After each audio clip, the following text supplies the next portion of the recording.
I have some questions for you about anger. Great. Go Dr. ahead. Choy, I'm wondering, how do you define anger? Great question. I think of anger, well, it's an emotion. And with all emotions, they serve a purpose. Well, and within each emotion, what's the situation that we would perceive anger and how do we experience anger? Because with anger, usually we experience it when there's a perceived sense of unfairness, when our boundaries might be invaded on. And anger serves us to protect ourselves, to fight. As far as the stress response, the fight, flight, or freeze, the fight emotion. Ah, okay. How do you separate anger from rage or irritation or Yeah, so annoyance? so anger is like the category of emotion. So emotions I think of as being very similar to color, right? So anger, if we associate anger with red, so rage would be like dark red, like burgundy, Ah, right? And annoyance, frustration would be a milder side. So that would be like pink. they're all forms of anger, just the degree that you would call it. Yes. Is Oh, there some level you think is problematic? oh yes. If we assign an intensity or quantify the anger, so on a scale of 0 to 10, again, if we think of annoyance as being like on a 1, 2, and being livid, it would be 9 or 10. Uh-huh. Right? If we're livid at 9, 10, our PFC, prefrontal cortex, will be turned offline. Right? We're going to react in a way that be inconsistent with how we might want to live. You're saying you lost control of yourself when you're Ye- in the livid state? yes. Yeah. It becomes unmanageable at that point. Like, have you ever reached that level of anger or like a 9 or 10? I don't think I've ever called myself even angry. The most I could say is I'm irritated. I wondered if that is a female thing or if it's an inattentive ADHD thing, or I just didn't know. I just was reluctant to say I was angry. Yes. So that's an emotion that some people are uncomfortable acknowledging. What if we swapped out irritated with anger? See, my image of anger is that uncontrolled emotional state. I'm wondering if I have the wrong definition of anger. Yeah. So, Because I've never felt maybe a few impulsive acts, but generally, I don't feel like I've lost control of myself. yeah. And that's a common misconception. People perceive anger as being in this uncontrolled, violent state, right? That's like an intensity of 9 or 10. Uh-huh. But we can be angry and it's still well controlled.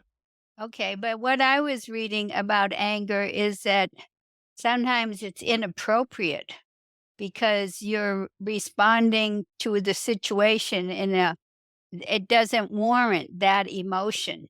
Yeah. It But confuses me because they say all emotions are valid. It's yeah, just so that belief or concept that emotions are invalid or inappropriate, that's an older way of thinking about emotions.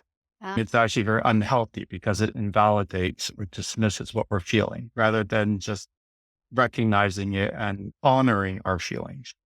People used to dismiss emotions, even fear, like that term irrational fear. so everything we experience is acceptable or Yes, rational. rather than judging it, right? It doesn't have to be rational or irrational. It's just an emotion. In your practice, have you seen people with ADD? Does it differ their anger and their experience of anger depending on whether they have the combined type or the inattentive type? Or does it have more to do with their impulsivity? With ADHD, with the impulsivity and combined hyperactivity, I would say that subset of ADHD are more prone to anger or emotional dysregulation. Ones that are combined type. Yes. Okay. Managing our emotions do require impulse control. If you have impaired impulse control, you're more likely to fly off the handle. What are some of the common anger triggers for people with ADHD? Are there some in common? I think it depends on the individual, what pushes their buttons. Ah, I had people with ADHD who have the opposition of defiant. They, I guess, if any perceived authority ask them or demands that they do something, like that might trigger anger. yeah, as you say that, I relate to that. I prefer to figure things out, not having other people tell me how to do something. That would cause me irritation. Hey, you feel irritated, so let's replace that with anger. Yeah. Because the way that you perceived or conceptualize anger is when it's destructive. But at lower levels of intensity, anger is not destructive. I used a metaphor describing anger as fire. A fire, if it's out of control, it'll burn everything, right? That's destructive. That's what rage is. Ah. If we're able to control anger, we can use it as a tool for cooking Okay. or warmth. This whole thing is on a spectrum, and at a certain level, it's appropriate and manageable. But then if it gets beyond that level, it becomes destructive and inappropriate. Anger is empowering.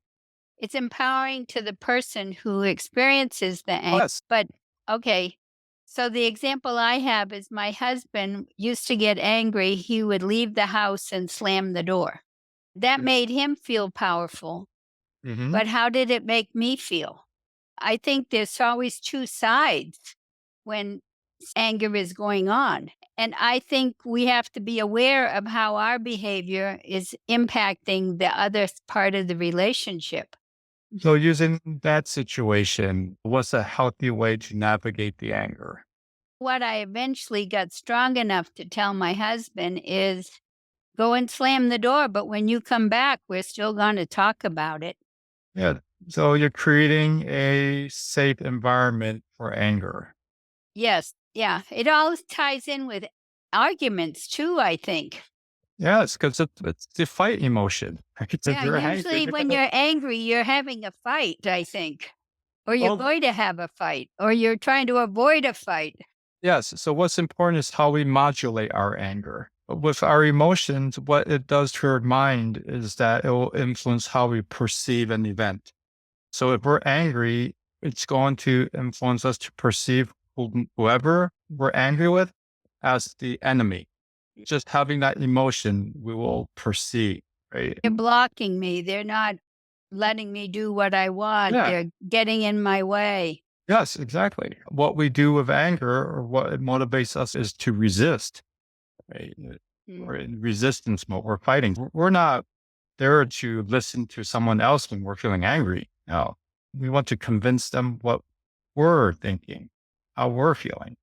So just the act of pausing to observe and name our emotion, if we recognize I'm angry now. It's so important to use the word anger, right? Because some people might, I'm pissed off, right?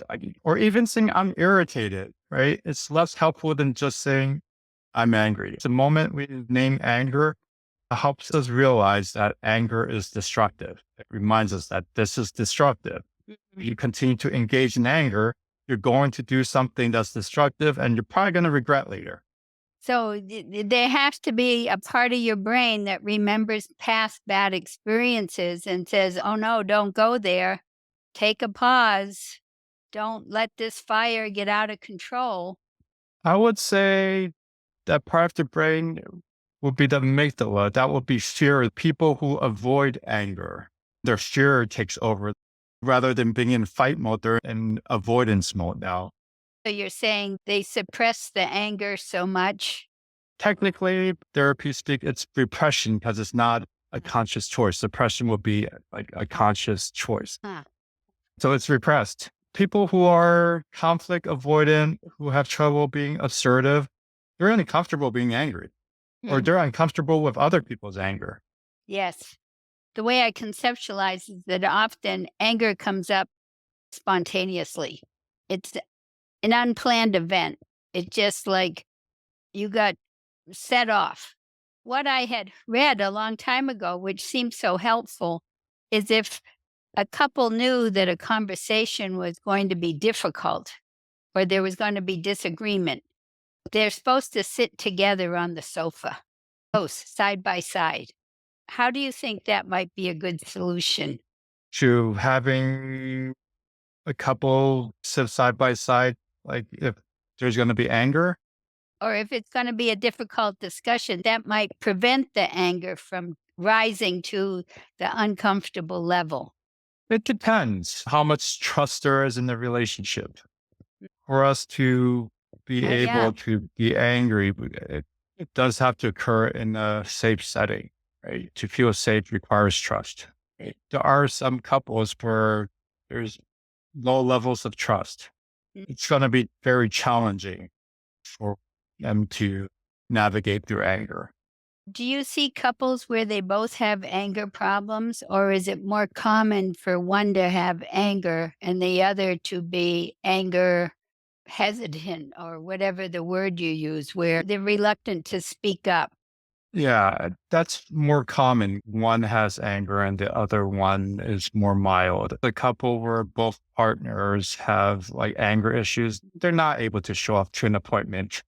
There's just too much fighting going on that they won't even be able to agree on Oh, showing up together. yeah. In my example of my husband going out and slamming the door, I had to get stronger to confront him about it. So strong is being courageous. Right? You have to have the courage to speak up. You have to trust that you're not going to make the person even more angry by speaking up. Yes, let me pause and introduce like some newer concepts about emotions, right? The way that we tend to talk about how we feel is you're making me mad. Ah, no, I'm making me mad. Yes, so stop that because you're making me mad. You're making me upset. We're the ones who are creating the emotions. We think that our emotions spontaneously happen. That's out of our control. Actually, what's happening is we're primed to feel the emotion. Even before we feel angry, we have belief systems about what's fair and what's unfair. We're primed to experience anger if an event happens that we perceive as unfair. That's like people learning that how they talk to themselves is their reality. Accepting that you have anger, that it didn't come from outside of you. You created the anger. Is that what you're saying? I'm saying the situation primes us to feeling an emotion. We are the ones that will experience it. Mhm. Yes, the external environment will influence us to feel an emotion. It is our emotion. Why that's a helpful understanding is that if we observe and recognize our emotion, if it's anger, we have the ability to regulate that emotion. So with your husband, it's not, it's more, this is my anger. And when we get to a high level of anger, the best thing to do is actually disengage. Him leaving, that was the best thing for him to do. That was disengaging. To cool down. Yes. And when we re-engage, then it's creating a safe environment is to talk about that anger. We can hold ourselves accountable to how we reacted.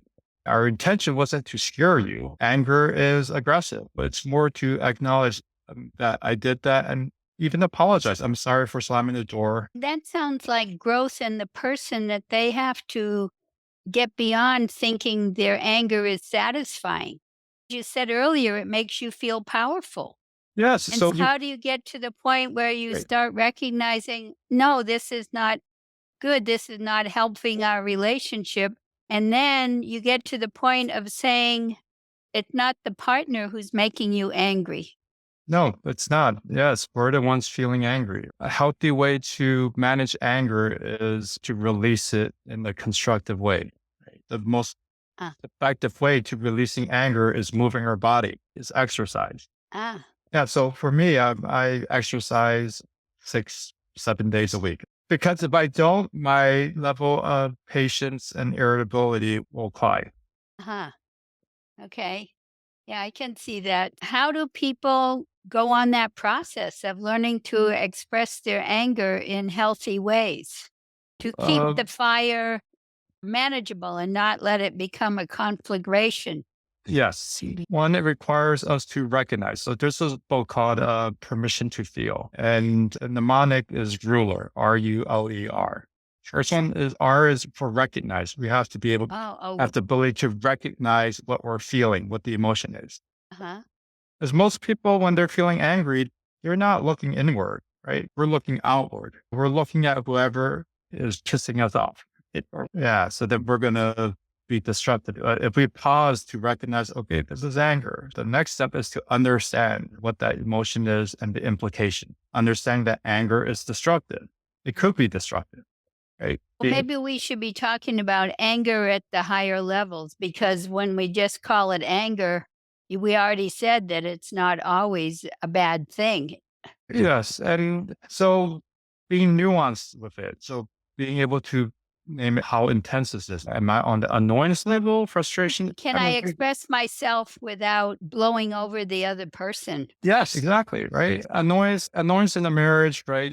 That's par for the course, right? It's going to happen. Yet, if we get to rage, that's going to destroy a relationship. We want to avoid, right, blowing our tops. Yes. So it does require us to also label the emotion. I'm a huge fan of labeling, like for a beginner, like just calling it anger. If it's irritation, still call Uh, it anger. okay. Let's give that a try. It seems like in the past, you were more comfortable calling it irritation than anger. Go ahead. We are on the ruler. Tell me the rest of the ruler. E is for expression, like how we express it.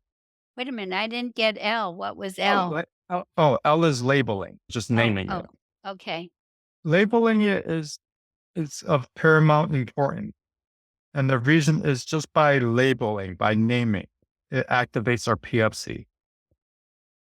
We can re-engage the frontal region of our brain to help us regulate that emotion.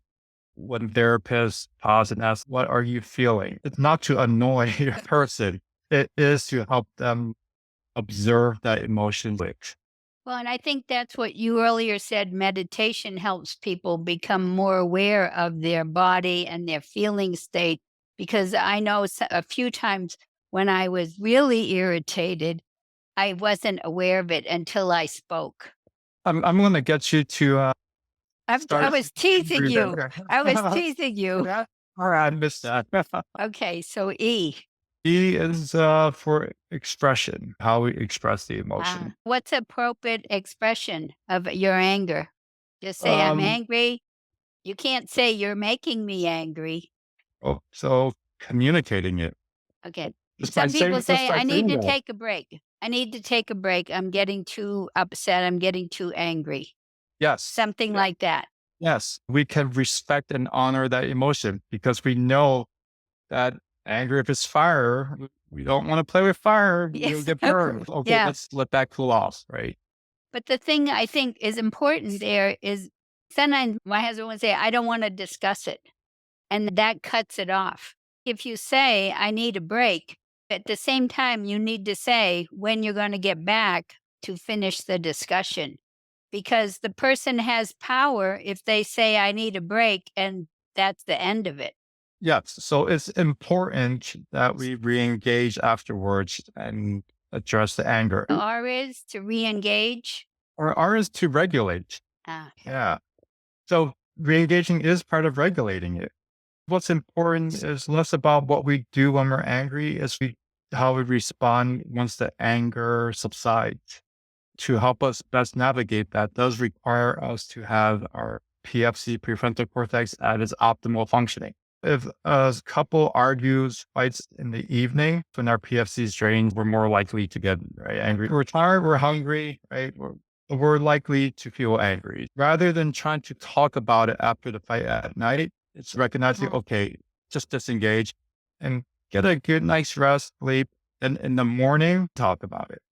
yeah. With my husband, sometimes I want to talk about something at night, and he'll say, I'm too tired. Let's talk about it in the morning. We actually want to respect that. Yeah. Yeah. Yeah. So the thing about anger is If we name it and we recognize how our body's feeling, because when we're angry, our body gets really tense and our heart rate's up, blood pressure's up. If we're able to sit with it and let it go, let that tension go, let that resistance in our mind go. Yeah. When you say sit with it, I'm thinking, no, you really don't want to sit with it. You want to get up and move around. After moving around, after we dissipate, release that energy, then we can sit with it and observing our ability to letting it go. In a couple, if one person has anger problems, is there a role for the partner in helping, or is someone on their own journey to solve their own anger issues? Oh, it's our own relationship with our emotion Mm. and the partners, the people that we're with allows us to form a healthy system in how we navigate those emotions. They have a role to play. Yes. So And just like me, you see how I'm trying to summon your anger? you're trying to make me angry? I'm not trying to make you. I'm more supporting you to allow your anger to come up to the surface, right? Uh, So for us to observe it, right? Oh, I don't know what you could say that would make me angry. There's things that I can bring up, that best to avoid talking about those subjects. Okay. Okay. So if you have a patient that has anger issues, how do you help them? Do you teach them the ruler? How do you Yeah, get them to do the first thing? yeah, for them to just be able to label anger and But understand that what they're feeling is anger. I never heard about this, but I read about state anger and trait anger. Have you, state anger is an impulsive response to a situation, and trait anger is your personality tends towards anger. Do you relate to that at all?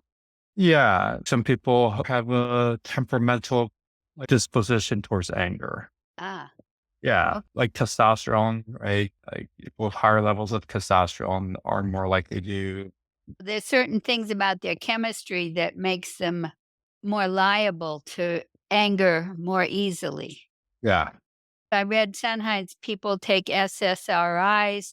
At what point would you be thinking about medication with someone who has anger issues? If the anger issues start to lead into bipolar disorder, manic, or if the anger is so impulsive that it's destroying relationships or impairing their ability to hold down a job, mood stabilizers are the ones that help with that aggressiveness. So, most people, once they learn about anger and want to improve their anger, they can do it on a journey by themselves. I want to avoid saying by themselves because it requires practicing that in relationships, having Ah, people that they can trust. Trust is so important. Our development or our early childhood, adolescent experiences, they influence us and condition us on how safe ah. we perceive anger is. Some people who might have had severe trauma in their past or in relationships or raised by parents who might have been physically, emotionally abusive, they could be very afraid to be angry. That tied into that book, The Body It's the Ke score. Keeps the Yeah. Score. That's your memory in there. That Yeah. Since yes. they're uncomfortable with anger, they end up in a constant flight or freeze state, right? That deprives them of is an ability to have a sense of empowerment, right? Anger is the empowering emotion. If you're stuck more in fear, then that will lead to anxiety, right? Low So, self-esteem. are you saying that everyone should have this range of emotions, including anger, but have them all, like Socrates says, in moderation?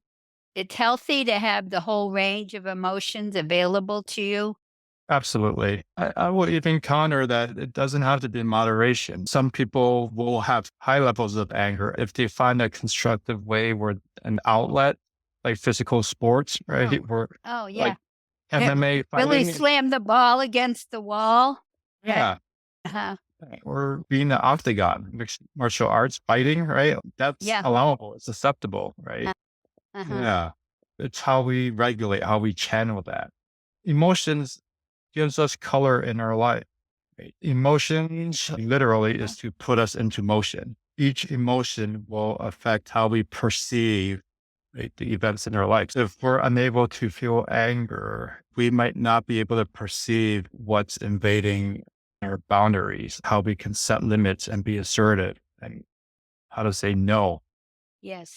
Is there a certain part of the brain that gets activated when someone's angry, and when you talk that ones take medicine that calms it down? Or the amygdala is what turns on, right? It's what detects threat. And again, how we appraise the event. Some appraise it as fear, right? That threat will lead to fear, whereas some people perceive maybe that threat, an obstacle is more of a challenge to overpower and overcome, Yeah. whether we go into fight or flight mode. Is there anything else you wanted to tell us about anger? Yeah, that learn to accept it. If we commit to mindfulness meditation, it allows us to just observe that emotion and feel safe with feeling that emotion. Over time, the more comfortable we get with anger, and we recognize that it's a natural emotion, and it's not an emotion that really belongs to anyone. It's not, oh, he's an angry person, she's an angry, I'm angry. It's more that it's an emotion that will arise in relationships. When someone else is feeling angry, rather than being afraid of that person, it's more recognizing, okay, that's anger, whether it's mine or yours, that's anger. What can we do to navigate this emotion, this Ah, potentially destructive emotion? So I'm comfortable with anger. When I run the couple session and I see anger surfacing, I pause and I point it out. Just doing that really does change the process and outcome. There's this phenomenon in physics called the observer's effect. Just by observing a process does change the properties, the direction of that process. For example, if we wanted to check the temperature of the turkey that we're baking in the oven, just by opening the oven door and sticking the thermometer in, will change the temperature. Just by labeling the emotion changes the whole interaction, changes the whole experience, that emotion. So if we're when you able, talk like you're the outside person labeling that, I was thinking that the person who has anger could do that for themselves if they yes, spent time being reflective afterwards, saying, "What was that all about?" And they could say, "Wow, I was angry." yes. So it is an experience and a journey that we can like go on our own. All right, Dr. Choi, thank you. Yeah, This you're was welcome. very enlightening. Yeah, thanks for asking me about anger. It's definitely an emotion that I love talking about. I've started to think that people that are specially interested in something, it's because they themselves have an issue with it. Yeah, I definitely had issues of anger. This is my cultural perception, but I don't think of Chinese people ever being angry. That's probably why a lot of Chinese people are ones who get picked on, right? For me, I fought back. I was very comfortable with anger, and I guess sometimes even too comfortable. Oh, I mean that you were a fighter, I grew up in San Francisco. I had to defend myself. I had to learn to fight. but it sounded like it had a purpose because you taught people not to mess with you. Yeah. Yes. So So, sometimes it's appropriate. yes, if I didn't, I would have been bullied my whole life. Allows me to create my narrative. By being comfortable with anger, I was able to create the narrative for myself that I'm a fighter. I'm not going to let others take advantage of me or pick on me. What I'm hearing is that anger can be appropriate, and maybe your fighter thing is not what you want to bring to your marriage. It was appropriate for learning to Yes. defend yourself, but then it's not appropriate everywhere. Yes, exactly. Just like fire, right? It's good if it It's I if get it's useful in some yes. situations, with others, no. Even a big fire is useful in some situations. It's the context, right? Okay. Thank you. Yeah, you're welcome. This has been a production of Inattentive ADHD Coalition.